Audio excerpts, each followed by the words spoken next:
আলহামদুলিল্লাহি রাব্বিল আলামিন। ইয়া আল্লাহ ইয়া রহমান ইয়া রহিম ইয়া করিম ইয়া জব্বার ইয়া সত্তার ইয়া গাফুর রহিম। আমিন। ইয়া আল্লাহ, আজকে যে সুন্দর উদ্যোগ দিদার খন্দকার নিয়েছেন, আল্লাহ তুমি এই উদ্যোগকে কবুল করে নাও। আল্লাহ সে যে মনের মকসুদ নিয়ে আল্লাহ কাজ করছে, আল্লাহ তার মনের মকসুদকে কবুল করে নাও। আল্লাহ দিদার খন্দকার সাহেবের বাবা কবরে তাকে আল্লাহ জান্নাতুল ফেরদাউস নসিব করে দাও। আল্লাহ আমরা যারা এখানে উপস্থিত, আমাদের মা বাবা দাদা দাদি নানা নানি আত্মীয় স্বজন পরিচিত বন্ধু বান্ধব শুভাকাঙ্ক্ষী, এক কথায় উম্মতি মোহাম্মদী মুসলমানের মধ্যে যারা যেখানে চিরদিনের জন্য বিন্দু পরিমাণ ঈমান নিয়ে কবরবাসী হয়ে গিয়েছেন এবং হবেন, সকলের কবর আযাব কিয়ামত পর্যন্ত মাফ করিয়া দাও। আল্লাহ আমাদের সকলকে তুমি নাজাত দিয়ে দাও।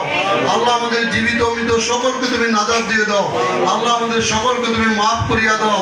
আল্লাহ আমাদেরকে ভালো কাজ বেশি বেশি করার তৌফিক দান করে দাও।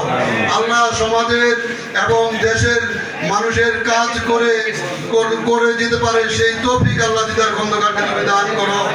আল্লাহ দিদার খন্দকার 12 মাসই কোনো না কোনো কার্যক্রম নিয়ে মানুষের পাশে এসে দাঁড়ায়। আল্লাহ তুমি এই দাঁড়ানোকে তুমি কবুল করে নাও। রব্বানা আতিনা ফিদ দুনিয়া হাসানাহ ওয়া ফিল আখিরাতি হাসানাহ ওয়া কিনা আযাবান নার। আল্লাহুম্মা রাব্বিরহামহুমা কামা রাব্বায়ানি সগীরা। আল্লাহ দিদার খন্দকারের সহধর্মিণী অসুস্থ, আল্লাহ তোমার কুদরত দ্বারা পরিপূর্ণ সুস্থতা দান করো। আল্লাহ তুমি তোমার কুদরত দ্বারা পরিপূর্ণ সুস্থতা নেক হায়াত দান করো। আমিন আমিন বিরহমাতিকা ইয়া আরহামার রাহিমিন। বরকাতে কালমায়ে তাইয়্যিবা লা ইলাহা ইল্লাল্লাহু মুহাম্মাদুর রাসূলুল্লাহ।